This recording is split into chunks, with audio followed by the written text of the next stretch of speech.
তা জানতে হবে না আমাকে তুমি টুকি করছো?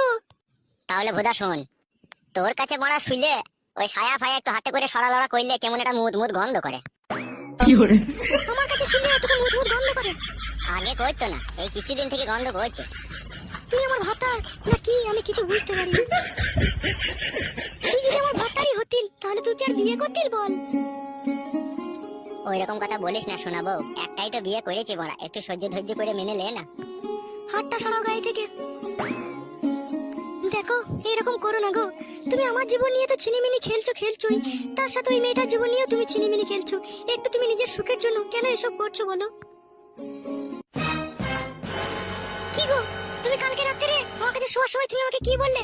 হ্যাঁ, তুমি আর ওর সাথে কথা বলবে না বললে যে, আবার কিসের জন্য তুমি ওর সাথে কথা বলছো? হ্যাঁ, তোকে আবার এখানে কে কথা বলতে আসতে বললো? তোকে আমি ডাকলাম নাকি? এখানে আয়। তুমি আমাকে